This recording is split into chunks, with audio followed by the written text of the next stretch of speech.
কেঁদো না মালিক, আমি তো চলেই যাচ্ছি। তোমার দেওয়া ভালোবাসাটুকু আমার সাথে রইল। যেন সেটাই বলতে চাইল এই অবলা প্রাণীটি। সন্তানের মতো পরম যত্নে লালন পালন করা অবুঝ প্রাণীটিকে চিরদিনের জন্য বিদায় দিতে হবে।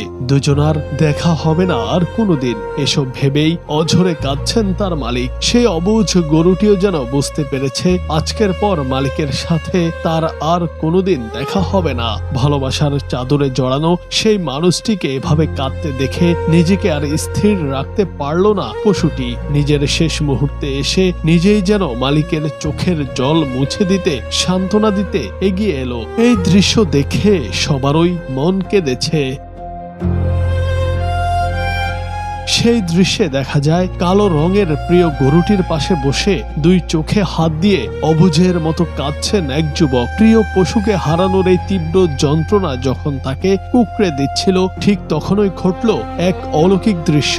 গরুটি তার লেজ নাড়তে নাড়তে পরম মমতায় এগিয়ে এসে যুবকের কপালে নিজের কপাল ঠেকালো। এক পর্যায়ে তার কাঁধে গলা এলিয়ে দিয়ে শান্ত হয়ে দাঁড়িয়ে রইল সে। এই দৃশ্যটি পাথর হৃদয়কেও নিমিষে গলিয়ে দেওয়ার জন্য যথেষ্ট। ঈদুল আজহার এই খুশির মরশুমে যখন চারদিকে উৎসবের আমেজ, ঠিক তখনই আমাদের চোখের সামনে ভেসে ওঠে এমন কিছু অন্তহীন বেদনার গল্প। একদিকে আল্লাহর সন্তুষ্টির জন্য কোরবানি দেওয়ার ধর্মীয় কর্তব্য, অন্যদিকে নিজের সন্তানের মতো বড় করা একটি প্রাণের চিরতরে হারিয়ে যাওয়ার হাহাকার। এই দুয়ের মাঝে দাঁড়িয়ে মানুষের হৃদয় যেন ভেঙে চুরমার হয়ে যায়।